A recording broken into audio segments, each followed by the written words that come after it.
This is 18 Global News. First, the headlines. Diri rejects pressure on Deputy Governor to join APC. Senate approves Tinubu's 1.15 trillion domestic borrowing. Tinubu urges editors to uphold integrity, fairness in journalism. CBN reveals banking industry CAR declines to 12%. UN names Nigeria, Mali among 16 hunger crisis hotspots. Messi in shock move to join Osimhen at Galatasaray. Actor Taye accuses Peggy Obi, crew of assault.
Bayelsa State Governor Senator Doye Diri has said he will not compel his deputy, Senator Lawrence Okudrapo, to join him in the All Progressives Congress.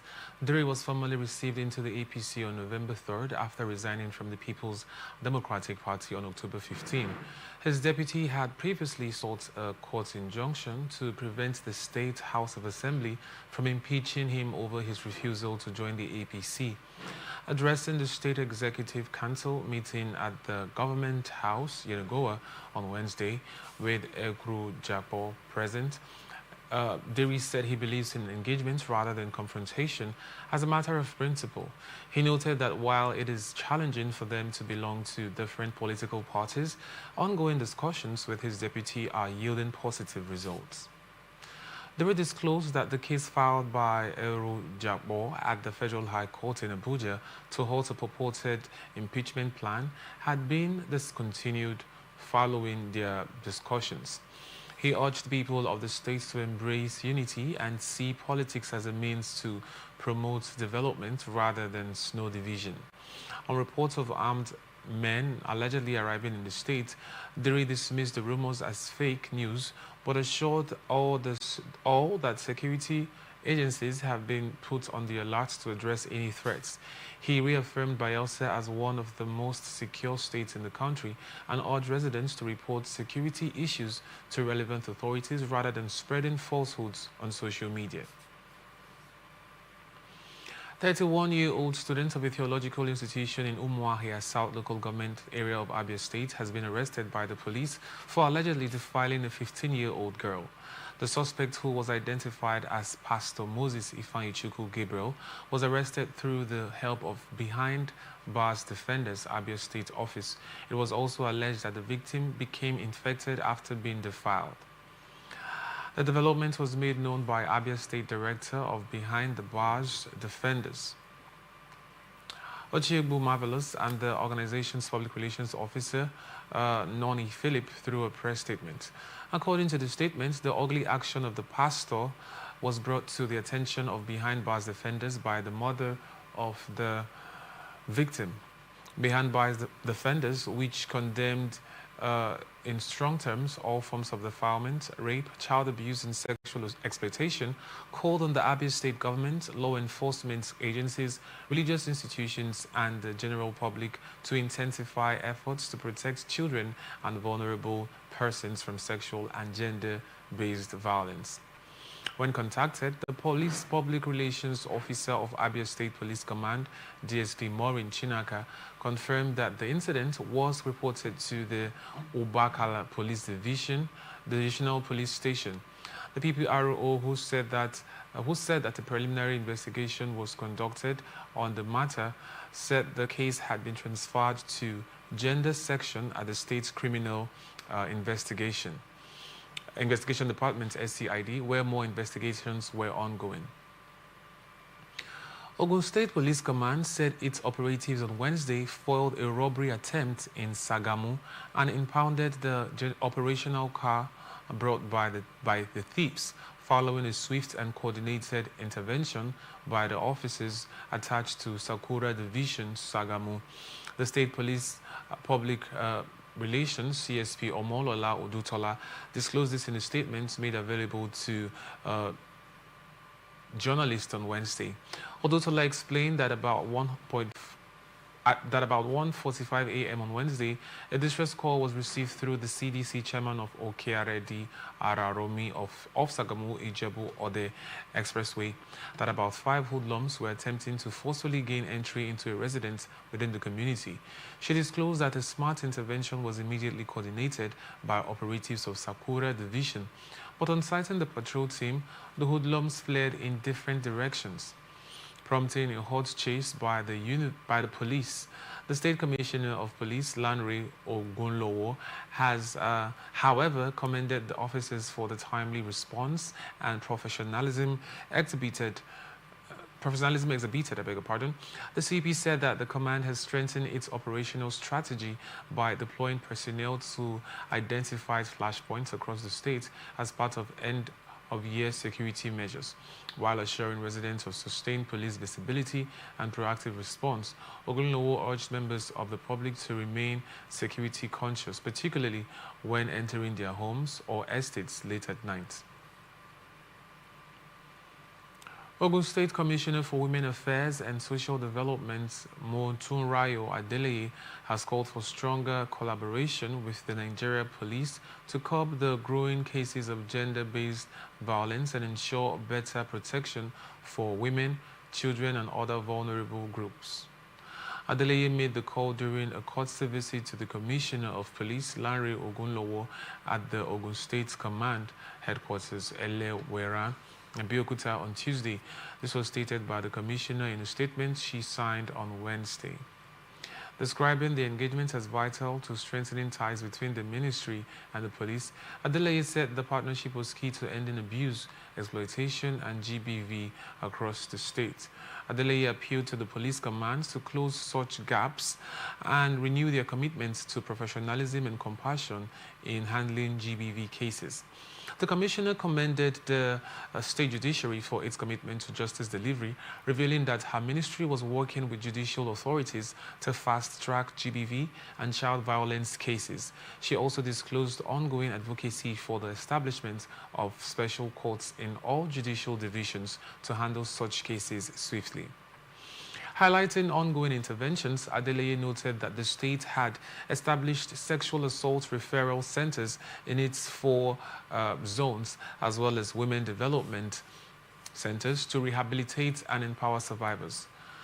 Stolen Toyota Hilux belonging to the convoy of the Kano State Deputy Governor has been recovered by the police after a swift operation. This is contained in a statement by Ibrahim Garba Shuaibu, the press secretary to the Deputy Governor. Comrade Aminu Abdusalam Gwazo on Wednesday. The Deputy Governor's office confirmed the recovery, explaining that the vehicle was found in the early hours of the day following a swift and coordinated operation by security operatives. A suspect, identified as a permanent and pensionable driver, has been arrested in connection with the theft and is helping the police with their investigation. The Deputy Governor's office praised the prompt response and professionalism of the police and other security agencies who helped for the vehicle. It also described the act as a clear breach of trust by the driver. Kebbi State Police Command has neutralized one suspected bandit and arrested 3 others in coordinated operations across Mayama and Shangal local government areas of the state. This was disclosed in the statements issued by the command's public relations officer, CSP Nafiu Abubakar, on Wednesday. Abubakar said the operations followed 2 separate attacks launched by armed bandits and residents in Botoro, Gadi, and Kwari communities. He added that 8 armed men invaded the residence of one Alhaji Sani in Botoro, Gadi, Mungadi area of Mayama local government area, abducting 2 residents identified as Muhafi Sani and Shamisai Aliyu. Upon receiving the distress call, the divisional police officer in Mayama led a combined team of police operatives and local vigilantes who pursued the attackers and engaged them in a gun battle. The police spokesperson also revealed that another gang of bandits attacked Kwari village in the Giron Masa area of Shangal local government area, where 2 residents identified as Suleiman and Yunwa Suleiman were abducted. He said that the divisional police officer in Shangar, working with army personnel and vigilantes, quickly mobilized and confronted the attackers. Bauchi State Universal Basic Education Board has confirmed the arrest of one Umar Abubakar for allegedly stealing school desks from Yelwan Kudon Primary School in Bauchi local government area of the state. The permanent secretary of the board, Abdul Muminu Jibrin, disclosed this while addressing journalists in his office on Wednesday. According to him, the suspect was apprehended by security operatives on Friday night, following reports from community leaders in the area. He added that Subeb would continue to collaborate with security agencies and community leaders to safeguard school property from thieves and vandals. Jibrin further warned the criminals against stealing educational materials, noting that strict measures had been put in place to apprehend and prosecute anyone found culpable. Also speaking, the Education Secretary of the Bauchi Local Government Education Authority, Talatu Yakubu, commended the Yelwan Kundun community for their vigilance and timely intervention that led to the suspect's arrest. She called on other communities to emulate the gesture, stressing that the protection of public property, especially in schools, remains a collective responsibility. Yakubu also praised officers at the Tafawa Balewa Estate Police Outpost for their swift response, which resulted in the apprehension of the alleged thief. Governor of Plateau State, Caleb Mutfwang, on Wednesday, presented a 914 billion naira budget for the 2026 fiscal year to the State House of Assembly. According to the governor, the budget breakdown includes a recurrent component of 341 billion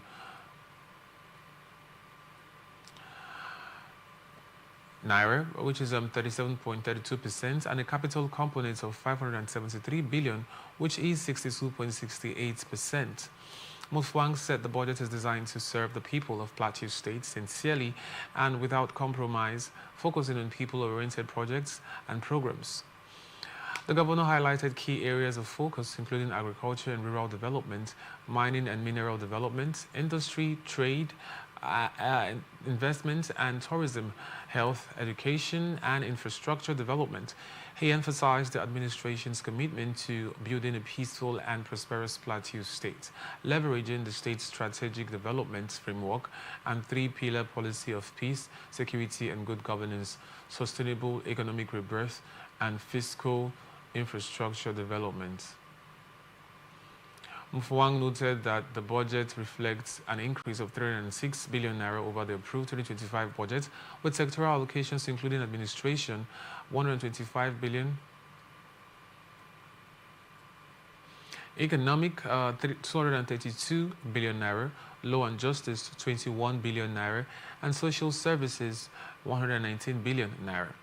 The governor appealed to the House of Assembly to consider and approve the budget expeditiously, enabling the administration to commence implementation in good time, and expressed gratitude to the legislature for their continued support and partnership in sustaining democratic stability and ensuring the smooth execution of the state's developmental agenda. Speaker of the State Assembly, Daniel Nalong, assured the governor of the speedy passage of the bill into law. Adamawa State Jail Delivery Committee has discharged 55 inmates and granted bail to 40 others at the Yode Part Correctional Center in Yola South Local Government Area. The committee, headed by the State Chief Judge, Justice Hasfat Abdulrahman, convicted 32 awaiting trial inmates and reviewed the sentences of 13 others, bringing the total number of inmates whose cases were addressed on Wednesday to 140.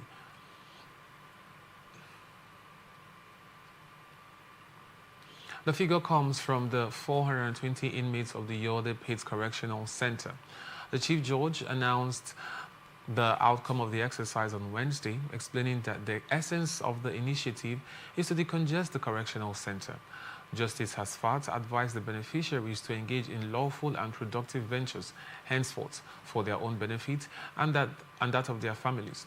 ATN reports that the decongestion exercise will continue as the Jail Delivery Committee visits more correctional centers in the state in the coming days and weeks.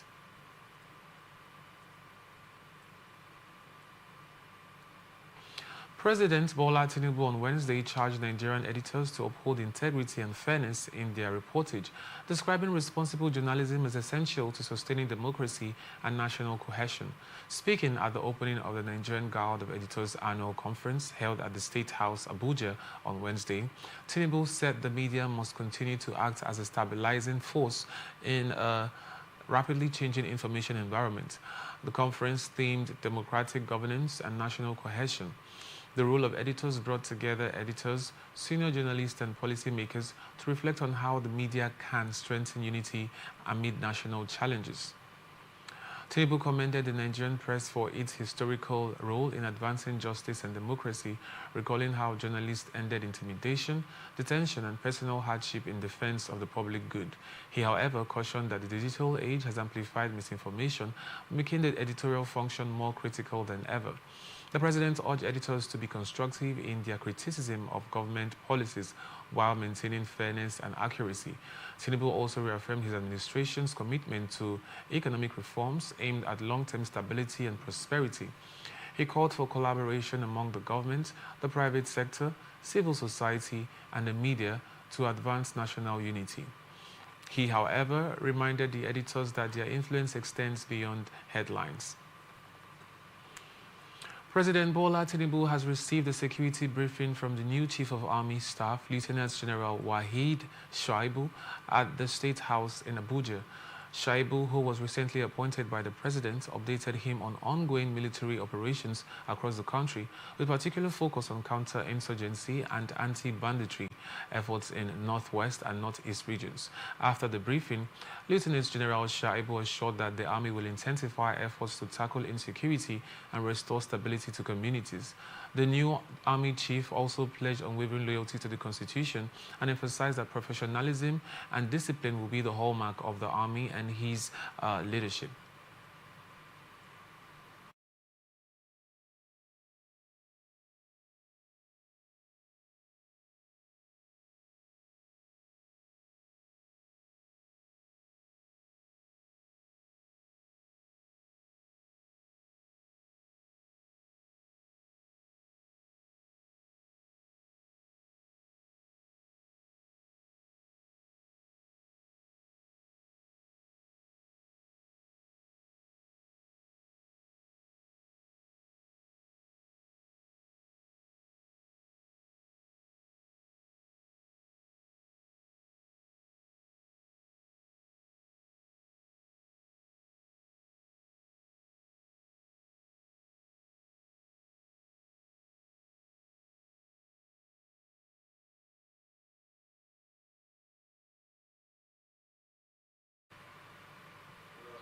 President Tinubu has consistently prioritized security, affirming his administration's commitment that Nigeria must move from fear to peace.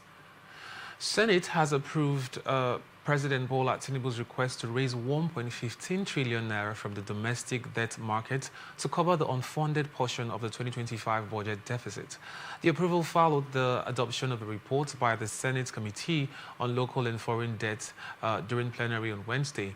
The committee noted that the 2025 Appropriation Act provides for a total expenditure of 59.99 trillion naira, an increase of 5.25 trillion over the initial 54.74 trillion naira proposed by the executive. This expansion created a total budget deficit of 14.10 trillion naira, of which 12.95 trillion had already been approved for borrowing, leaving an unfunded deficit of approximately 1.15 trillion naira. On November 4, Tinubu formally requested the fresh 1.15 trillion naira borrowing. He stated that it would bridge the funding gap and ensure full implementation of government programs and projects under the 2025 fiscal plan. In a related development, a motion by Senator Abdul Ningi was adopted, directing the Senate Committee on Appropriations to intensify oversight to ensure that the borrowed funds are properly implemented and used strictly for their intended purposes. Senate leader Senator Opeyemi Bamidele has dismissed reports of an alleged attempt to remove Senate President Godswill Akpabio, calling them misleading and designed to create unnecessary tension within the National Assembly. Speaking during plenary on Wednesday, Bamidele clarified that no discussions or plans have taken place among senators regarding Akpabio's removal. He emphasized that the Senate remains united and focused on pressing national matters rather than being distracted by false claims. The clarification came in response to remarks by Senator Orji Ozo-Kalu of Abia North, who had recently referenced previous unsuccessful attempts to impeach the Senate president. Bamidele reaffirmed that there is no intention within the Senate to consider the removal of any of its leadership members, underlining the chamber's cohesion and focus on governance. House of Representatives has begun investigating the management of over 12 trillion naira injected into Nigeria's development finance institutions over the past 7 years. The ad hoc committee, inaugurated to examine the operations, funding and performance of DFIs, will assess how public funds meant for industrialization, agriculture, SMEs and infrastructure have been used.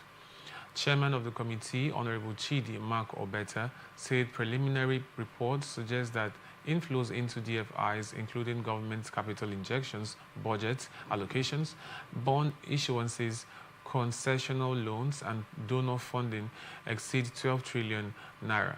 He noted that the figure is indicative and subject to verification, and the committee will request audited itemized data from each institution. Obeta stressed that the role of DFIs such as BOI, BOA, Nexim, Infrastructure Bank, DBN, and NIRSAL in the economy, but acknowledged concerns about their effectiveness, accountability, and impact. The Speaker, Honorable Tajuddin Abbas, represented by Deputy House Leader on Halims Abdullahi, criticized DFI's poor performance, noting their failure to improve Nigeria's multidimensional poverty index or significantly support SMEs. He said investigation will clarify how funds are used and whether DFIs deliver on mandates, warning that future allocations will be withheld from underperforming institutions. CBN Governor Yemi Cardoso, represented by Director Ibrahim Hassan, pledged full cooperation, assuring technical and institutional support. He highlighted CBN's role in supervising DFIs to ensure capital adequacy, asset quality, liquidity, and stability. Nexim Managing Director Abba Bello supported the probe, calling it essential to reposition DFIs for growth. He emphasized measuring performance through tangible outcomes like job creation, industrial expansion, and forex earnings, assuring full cooperation with the committee. House of Representatives has resolved to set up an ad hoc committee to investigate abandoned federal government-owned landed properties and buildings across the country, reportedly valued at over 20 trillion naira. This followed the adoption of a motion of urgent national importance sponsored by the minority leader, Kingsley Chinda, PDP Rivers, during plenary on Wednesday.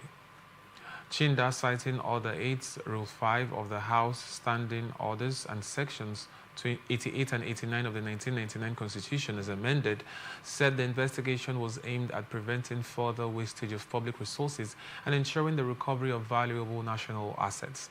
Among the major properties listed by the lawmaker are the Federal Secretariat Complex in Ikoyi, Lagos, the Nigerian International Hotel Building, Suleja, Niger State, the Millennium Tower, Abuja, the Federal Inland Revenue Service building in Abia State, the National Library Headquarters, Abuja, the Nigerian Newsprint Manufacturing Company, Kaduna, the Kaduna Textile Building, and the Nigerian Aluminium Smelting Company, Delta State. Chinda lamented that despite the establishment of the Presidential Implementation Committee on Federal Government Properties in 2000, the committee has yet to submit its final report. Following deliberations, the House unanimously adopted the motion through a voice vote presided over by the Speaker. The yet-to-be-constituted ad hoc committee is mandated to review existing reports, verify the current status of the abandoned properties, and recommend recovery strategies, including viable private sector participation. We'll go on a short break now, and when we return, we will continue with the rest of the stories. Please stay with us.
Welcome back and thank you for staying with us. Now to the rest of our stories.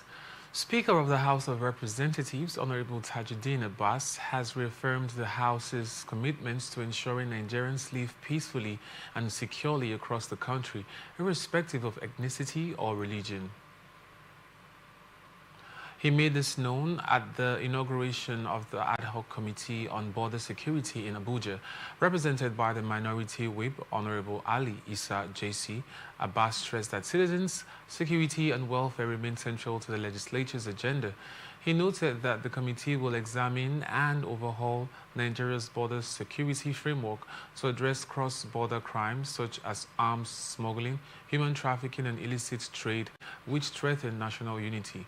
Abbas called for stakeholder engagement, including ministries, agencies, and security outfits, urging the committee to interrogate documents, interact with relevant agencies, and visit key border points to evaluate operational frameworks and technology. He emphasized that border security is multi-agency, requiring synergy, transparency, patriotism, and prioritization of personnel welfare and training. The use of our border corridors for smuggling, irregular migrations, and other illicit activities have come to threaten our unity, peace, and we believe that only a thorough investigations and decisive legislative action can provide solutions to this issue. In some ways, your borders define you as a nation. It shows what kind of people you allow into the country, how you protect citizens from harm, how you handle trade and commerce, how you welcome visitors. Our borders posts are poorly manned, ill-equipped with limited surveillance capacity, and poor synergy among the relevant agencies. The consequences are plain for all of us to see. Escalating insecurity, which often impact investor confidence, unchecked inflow of dangerous weapons, smuggling and other acts of economic sabotage, which undermine internal security and economic development. The interactive session, therefore, provides a platform for all stakeholders, including ministries, departments, and agencies, security outfit, and other partners, to present informed submissions that will assist the committee in reaching practical evidence-based recommendations for the consideration of the House. Chairman of the Ad Hoc Committee, Honorable Issa Mohammed Anka, pledged practical strategies to tackle border threats and restore public confidence in national security. Highlighting Nigeria's porous borders of over 9,230 square kilometers, he noted that of 1,978 entry points, only 84 are officially manned, leaving 1,894 illegal routes. Anchor cited funding gaps, poor logistics, outdated technology personnel shortages, and difficult terrains as key challenges. He also highlighted the negative attitudes of some border officials and called for better coordination among agencies such as the Immigration Service, Customs, Navy, Police, NDLEA, and Army. He stressed collaboration at national and community levels, including regional partnerships. A lot of our borders are located in difficult terrains like thick, forest, distant rivers and mountains and deserts, making them tough to police effectively. Thirdly, numerous illegal entry points. We have the recent report which highlighted that our Nigeria's 1,978 entry points, and out of that, only 84 are officially manned by security operatives, leaving about 1,894 illegal routes. This is certainly disturbing, and it shows a gap in our defenses. Fourthly, negative human elements. Negative behavioral attitudes of some of our border security officials are also a major setback that hinders their effectiveness in policing and controlling borders.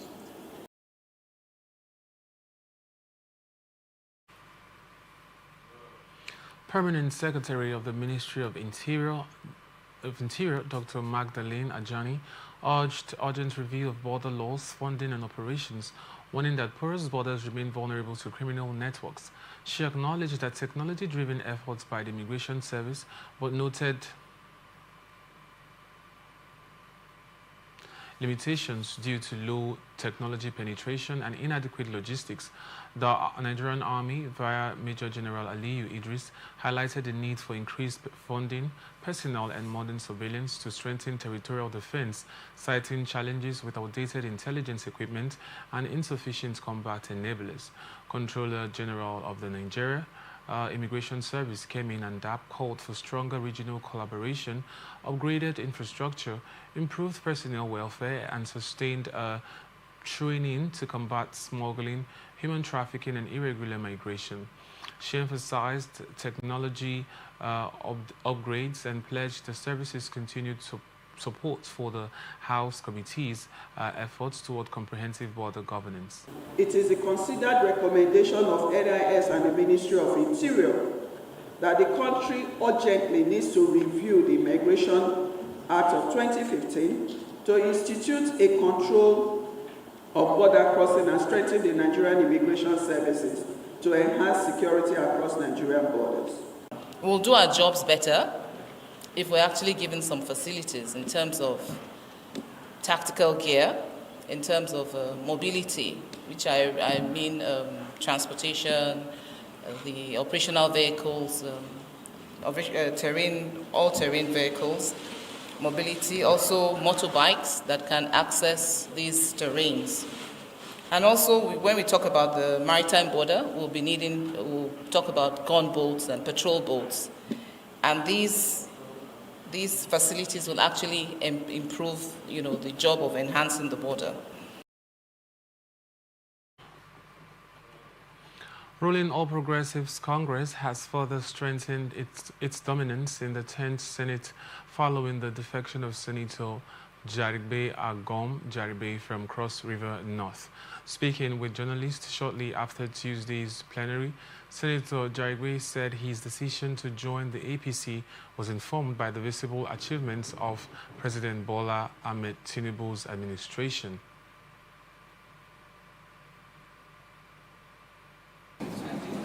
Well, the facts speak for itself. I've already mentioned a few things, that led to this that are fundamental. But you know that the president has done very well, and we have empirical indices to speak to this. Our forex liabilities have been cleared to the tune of about $10 billion. And this is incontrovertible. Foreign reserves from $3.99 billion has risen to about $42 billion. He has also attracted foreign direct investments, commitments to the tune of about $50 billion. All this would have a positive multiplier effect even on my constituents. I can go on and on and on, but I'm just looking at the fiscals so that you can verify. I think we should support him to do better. In Nigeria, all successive governments will look like they are very bad. Until he leaves and another president comes, then you will appreciate him. There are too many things happening. Our production level of oil was about 1 million barrels per day. Today is about 1.68 billion barrels, going by the last time I checked. So I think we are doing better. The issue of security is not an isolated case right now in Nigeria. There is insecurity all over the world. Apart from that, this is not start now. It's been a problem, a perennial issue. So it doesn't have to do with just this administration. But I think work is being done towards that direction. Taking into consideration the number of terrorists and bandits that have been arrested in recent times. And I think we can do better moving forward. And there was another question.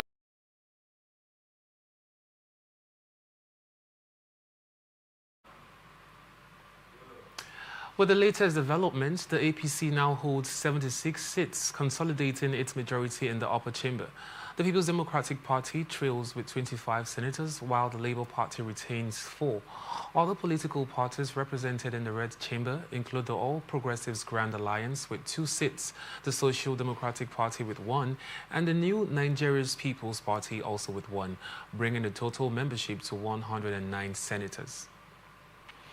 Nigeria Police Force said it has graduated 325 officers from the Explosive Ordnance Disposal, Chemical, Biological, Radiological and Nuclear Basic Course 2025 to enhance operational readiness against evolving security threats.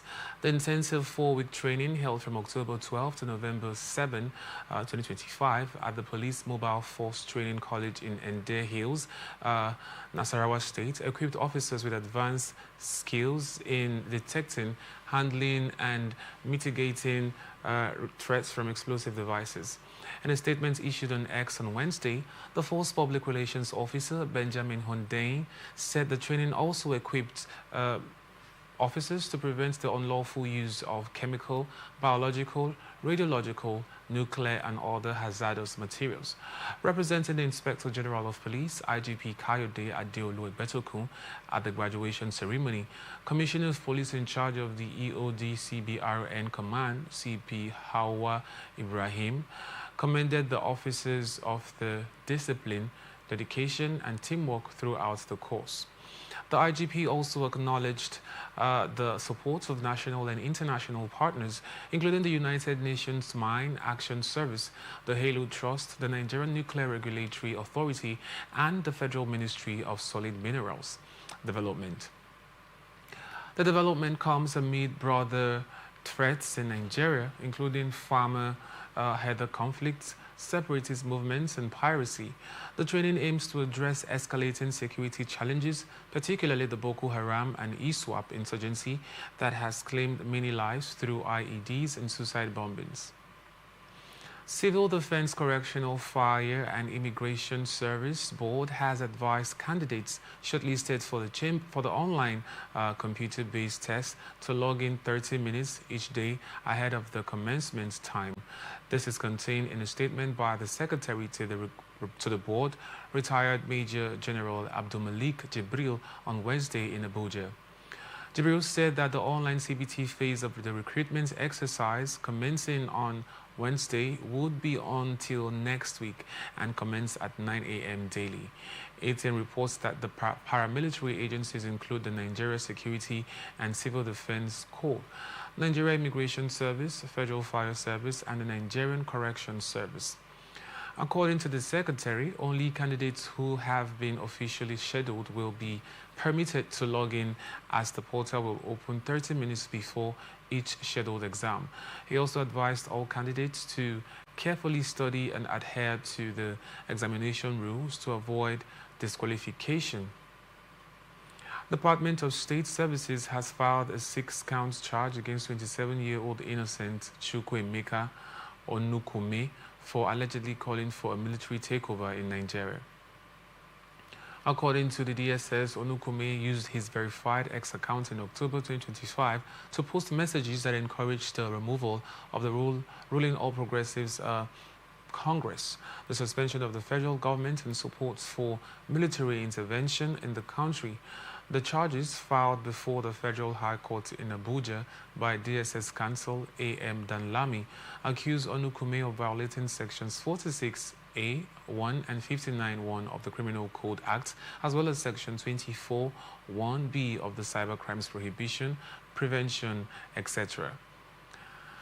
The DSS alleges that Onukume's post constituted an incitement against the democratic government and promoted actions that could threaten national security and public peace.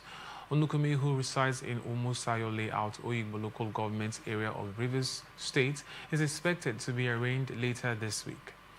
His case comes amid recent reports of alleged plots by some military personnel to overthrow President Bola Tinubu's administration.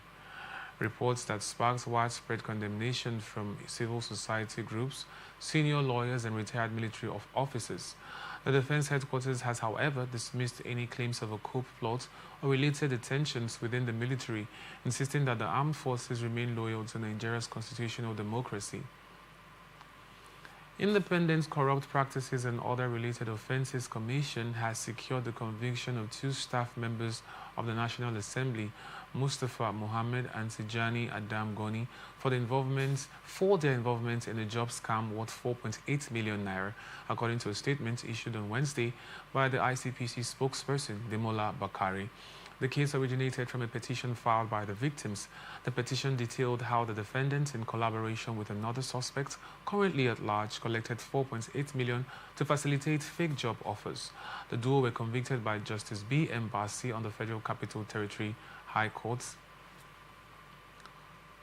55, sitting in Asokoro, Abuja, after being found guilty of defrauding 2 victims, Saifuddin Yakub and Aminu Abubakar, under the pretext of securing employment for them at the Central Bank of Nigeria and the Federal Inland Revenue Service. The ICPC reaffirmed its commitment to ensuring accountability and integrity in public service, warning Nigerians to be wary of fraudulent job offers and to always verify claims through appropriate channels. National Emergency Management Agency Lagos Operations Office, in collaboration with key stakeholders, has received 1,800 vulnerable Nigerian returnees from Libya. According to a statement released on Wednesday, the returnees arrived at the cargo terminal of Murtala Mohammed International Airport, Lagos, on November 11, 2025 at around 7 p.m. aboard an Air Libya flight. It then reports that NEMA, in partnership with the International Organization for Migration and other stakeholders, has facilitated the safe return of thousands of Nigerians stranded abroad over the years.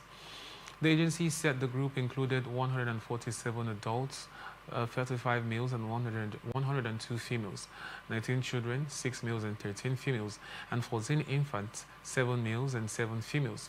46 of the returnees were identified with medical conditions and were immediately attended to by health officials in line with the federal government's commitment to safe and dignified repatriation. The returnees were provided with food, potable water, medical care, ambulance services, luggage handling, logistic support, and counseling. Honorable Engineer Sajia Ibrahim Koki, Deputy Chairman of the House Committee on Petroleum Resources and member representing Kano Municipal Federal Constituency, has resigned from the New Nigeria People's Party. He cited persistent leadership crisis at the party's national level. In a resignation letter dated November 11, 2025, addressed to the Zaitawa Ward Chairperson, Koki explained that the ongoing internal crisis at the party's center had made it difficult, if not impossible, for him to deliver effective representation of his constituents. He thanked the NNPP for providing him with a platform to serve. He described the experience as invaluable and noted that his resignation aligns with Section 40 of the 1999 Constitution and the party's constitution. Koki's departure comes just 2 days after Honorable Abdulumin Jibrin Kofa, representing Kiru Bebeji Federal Constituency, led the NNPP to join the All Progressives Congress. Professor of Law and Senior Advocate of Nigeria, Sebastian Honorable, has condemned actions of Naval Officer A.M. Yerima, who reportedly obstructed the Minister of the Federal Capital Territory, Nyesom Wike, from gaining access to a parcel of land in Abuja. In a statement released on Tuesday, Professor Honorable described the officer's action as a clear breach of the law, arguing that the defense of obeying superior orders does not apply to illegal or unconstitutional directives. According to the constitutional lawyer, Nigerian law does not authorize 7 military officers to mount guard over private property, especially under questionable circumstances. He said if the officer had concerns about the trespass or criminal activity, the appropriate step would have been to involve the civil police. Professor On further explained that under sections 297, paragraph 2 and 302 of the 1999 Constitution, all lands in the FCT belong to the federal government, with administrative powers delegated to the FCT minister. By virtue of this, he said the minister stands in for the president and commander-in-chief in land matters within the territory. He argued that Yorime's actions amounted to defiance of civil authority and extension, disrespect to the president's office, while acknowledging that Wike's approach during the confrontation may have appeared forceful. Professor Honorable insisted that the minister acted within his legal powers, adding that it was the officer who violated both the Constitution and the Armed Forces Act. He warned that celebrating such conduct, could set a dangerous precedent, encouraging uniformed officers to challenge civilian authority. Larry Olayinka, Senior Special Assistant on Publicity and Communications to the Minister of the Federal Capital Territory, Nyesom Wike, has defended his principal over Tuesday's confrontation with a naval officer in Abuja. Speaking with newsmen on Wednesday, Olayinka explains that the incident stems from a land scam that misled a former naval chief. He said the disputed plot of land was originally allocated in 2007 to Santos Estate Limited for park and recreation purposes, not for residential or commercial development. According to him, rather than seeking clarification from the appropriate authorities, the former naval chief resorted to using the military to enforce a claim on the land, which led to the confrontation involving the minister. Detained leader of the indigenous people of Biafra, Nnamdi Kanu, has asked the Court of Appeal, Abuja, to stay for the proceedings in his trial by Justice James Omotosho of the Federal High Court in Abuja. According to the court's documents filed, Kanu is praying the appeal court to stop Justice Omotosho from delivering judgment on his case on November 20, 2025 as scheduled, pending the hearing and determination of the appeal against the High Court's decision in the case. Kanu premised his application on the grounds that in spite of the jurisdictional questions raised before the Federal High Court, the trial court refused to rule on them. He added that the trial court refused to evaluate the evidence of the prosecution witnesses vis-a-vis the cross-examination questions to determine whether the evidence was discredited under cross-examination. He faulted the decision of the court on the no case submission, its refusal to determine its jurisdiction and the validity of the counts under which the appellant is being tried, and its foreclosure of the appellant's rights to defend the case by fielding witnesses. According to him, though he had filed a list of witnesses to be called in defense of the case and indicated that his defense would come up and he fields witnesses immediately, the court determines its jurisdictions and the validity of the counts. The trial court refused and held that the decision would only be given on the objections during judgment. Justice Omotosho had fixed judgment for November 20th in the terrorism trial of the IPOB detained leader Nnamdi Kanu. He chose the date while ruling after Kanu failed to open his defense, having exhausted the 6 days allocated to him by the court to conduct his defense. Into our business news. Following the withdrawal of regulatory forbearance earlier granted to banks, the Central Bank of Nigeria has disclosed that the capital adequacy ratio of the banking industry declined to 12% in July 2025. The CBN, in its monthly economic report for July, said that the industry's CAR dropped by 1.43 percentage points from the level recorded in the previous month. The decline, according to the CBN, was largely due to the end of the temporary relief measures that had earlier allowed banks to cushion the impact of macroeconomic headwinds on their balance sheets. Capital adequacy ratio measures the financial soundness and shock-absorbing capacity of banks by comparing their capital to risk-weighted assets. A higher ratio indicates greater ability to absorb potential losses and protect depositors' funds. Despite the moderation, the CBN stressed that the ratio remained well above the 10% regulatory threshold, a sign that the banking sector retained sufficient strength to absorb shocks from credit and market risks. The CBN report also noted that while the liquidity ratio of the banking sector remained well above the allowable limit, the non-performing loan ratio is 2.8 percentage points higher than the allowable limit of 5.0%.